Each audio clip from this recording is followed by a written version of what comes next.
Okay, welcome to this GCSE RE revision video. This is the topic relationships, and this is video 5 of 5. And in this video, we're going to look at the role of men and women in worship, Catholic, Orthodox, and Anglican views on the role of men and women in worship, and interpretations of teachings, particularly in the Bible. So, looking at the idea behind this is the discussion about prejudice and discrimination. Is the church a source of gender prejudice and discrimination?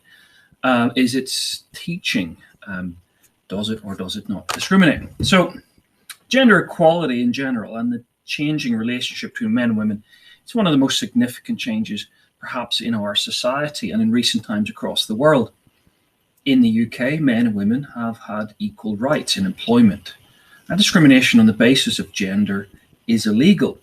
2010 Equality Act simplified previous laws to protect people from discrimination. However, traditionally, women and men had different roles in religion, particularly in their relationship to the role of authority or leadership in worship. And these traditional roles have been debated in recent years as the role of men and women has changed in society to become more equal to that of men. Now, within Christianity, there are arguments for and against gender equality, and it depends what we got to be careful what we mean by this. All Christians support the idea of the equal value of men and women. They're all made in the image of God. But what we're talking about is the roles and responsibilities, particularly within the church. Previously, we've done a little bit in the family. This is focusing in on the church.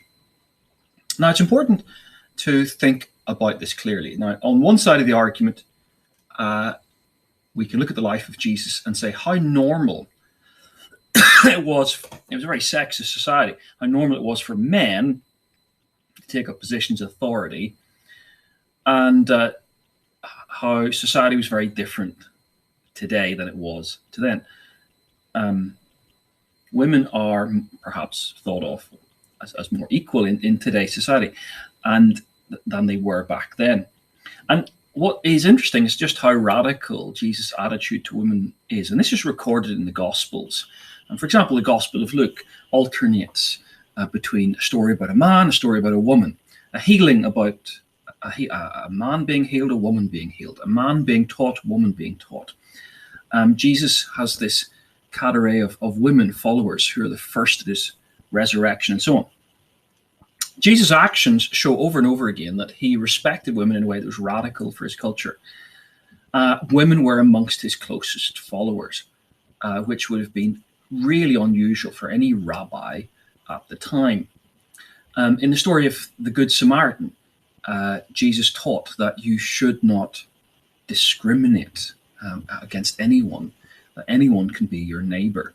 And indeed, Jesus, in John's Gospel, after meeting with Nicodemus, a good Jewish man who's very confused, and he puts him right, in the following chapter, he meets with a Samaritan woman at the well, and he has this great theological debate and discussion with this woman.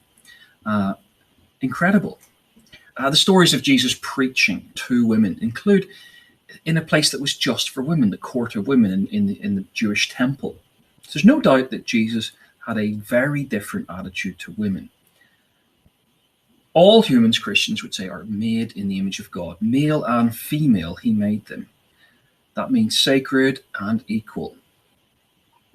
So for Christians, especially sort of more liberal Christians, gender is irrelevant as long as you have faith in Jesus. Paul's great statement, there's neither Jew nor Greek, slave nor free, male nor female, they're all one in Christ Jesus. And Paul does seem to be undermining broader sexist social attitudes to women. And it's important to note that there are many arguments here that Paul includes a whole list of women in his most important book, perhaps Romans. In Romans 16, you find the story of Phoebe and Juno, elders, deacons, women took a great part in the early church.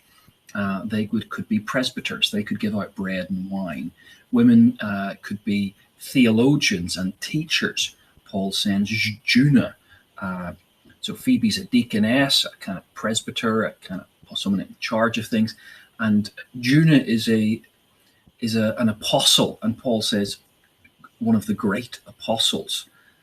So it's clear that Paul has this countercultural attitude to women as much as Jesus did, and includes them in positions of leadership and authority in the church. But not everybody agrees with that interpretation reading of the Bible. In particular, the Catholic Church points out that and many very biblical Protestant literalists would say, the original disciples were all men, and that women were different to men and should not have authority over them. And Paul says in a couple of places, a woman should learn in quietness and full submission. I do not permit a woman to teach or assume authority over a man. She must be quiet. It's very important we pause and interpret and understand this passage. It could be that the complementarian or the patriarchal theories are correct, that it's male role to lead and women's to help. But this doesn't seem to be an accurate interpretation of this passage and other passages like that. So what could we say about this passage? Well, the context of this passage and the theological meaning needs to be considered here. Well, Paul is speaking about a woman and a man in the Ephesian church. And perhaps we can interpret this to say it's a specific couple giving specifically wrong teaching about Adam and Eve. And there's a really odd context to this passage. This woman is withholding sex from this man because of some belief. It's a really specific passage. Further, and she's doing it to dominate, to coerce, to bully her husband. So what is Paul saying? Well, it's very specific, perhaps, in this passage. Well, maybe that's not the way to interpret this passage. During the time of writing, it would have been unheard for a woman to speak out and educate a man. And that's certainly true of the Roman culture. Men were leaders, women were helpers. The statement could link to the authority of the church. The Roman Catholic Church would use this and would point to other statements. Jesus says to Peter, "You are Peter, and on this rock I shall build my church." And since he was the first pope, Catholics would say, and there's a line of succession in Rome, following him then leadership is male. Well, maybe that's the case. And there are a great many other arguments from the Roman Catholic Church in particular that, for example, it's only natural. Jesus was a man. He gave out bread and wine on Good Monday, Thursday before Good Friday. It's only natural for a man to give out bread and wine. So on this, the Catholic Church defers to an interpretation of the Bible that may or may not be correct. So what is the proper interpretation of the Bible is an important thing to think about. Should it be that, as the Roman Catholic Church and biblical Protestants, we say that no woman should have a part in the authority of the church? At most, they can be nuns and they can be deaconesses doing practical things and such. Or can they do the central leadership things of the church? So let's think a little bit about what the different churches say about this. So here's the first. The Church of England, what does it say and what is its view on gender equality? Well, the Church of England takes the view that men and women can take up equal roles within leadership and worship.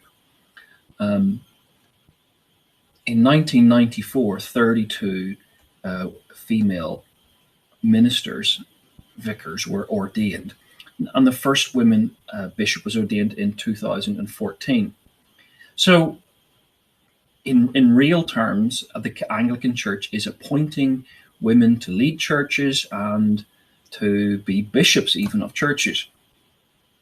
The Archbishop of Canterbury, good quote, you can quote this, said the church was, quote, entering a completely new phase of our existence when the first bishop was ordained. The first of these 32 priests was Angela Benares Wilson in 1994, the first of the 32. The first of the bishops to be appointed, at least in England, there was an earlier one in America, was Libby Lane, and her appointment, perhaps even more, has been important.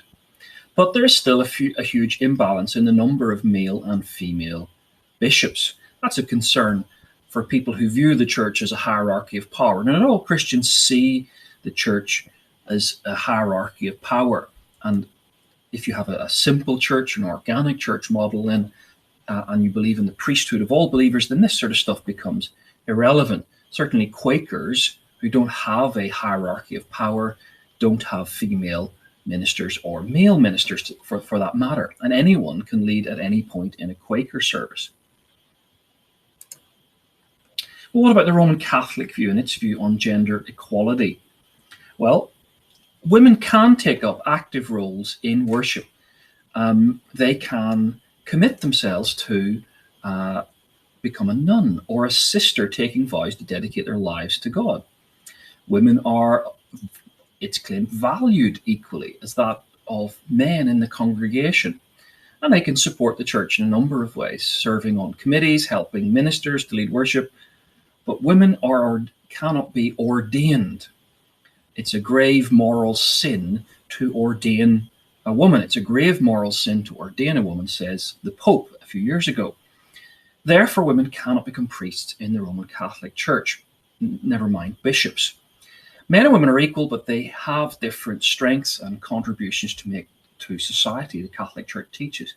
Men take more religious leadership roles, while women can have an equally important role to play in their families and in their communities. So women can be in the family and in society in positions of leadership, just not in the church. The Virgin Mary, the mother of Jesus, is one of the most iconic figures in the Catholic Church. She, above all others, was chosen by God. Blessed are you amongst women, it says in Luke's Gospel. Mary did her duty for her faith and bore God's Son, Jesus. She was portrayed as a caring mother. So the role model for women is everywhere. And the worship of Mary, or the veneration of Mary, is key in the Catholic Church. So Mary is believed to be chosen holy and pure without sin. She is one of the only Bible characters who also is, the Catholic Church teaches, to be assumed bodily raised into heaven. And there's some particular teachings about Mary that not all Christians, of course, would accept. What about the Orthodox and views about gender equality? Well, they're quite similar to the Catholic views. Women can be nuns in both Catholic and the Orthodox faith. We see some pictures here, Orthodox nuns, Greek Orthodox, Russian Orthodox nuns, and there are various saints, women who are saints and are venerated in the Orthodox Church for their role and their piety. And a woman can be an abbess. That means the leader of other women. So she can be the spiritual leader of a convent, and her authority is considered absolute. So no priest or bishop or even a patriarch can override an abbess within the walls of her monastery. In one synod, in debates about this in the Orthodox Church in 2004, the Orthodox Church of Greece voted to permit the appointment of monastic deaconesses. Now, what is that? A deaconess, a monastic deaconess. So that's a woman who can minister and assist at the liturgy within their own monasteries. So women can lead the liturgy for other women in monasteries, but they can't do it for men. So that's the topic 5. This is video 5 of 5, looking at gender roles and responsibilities and interpretations of religious texts. Stop the video and watch, do some of the topic test questions, see if you can answer those, do some practice questions, all on the website, marlingre.net, and you should be searching online. And find the short course or full course, depending on what you're doing, relevant section, and look at some questions. You can also look up the Quizlets. Make sure you join the Quizlets and learn some vocabulary, learn some information, and even learn some more. Video 5 of 5. Relationships.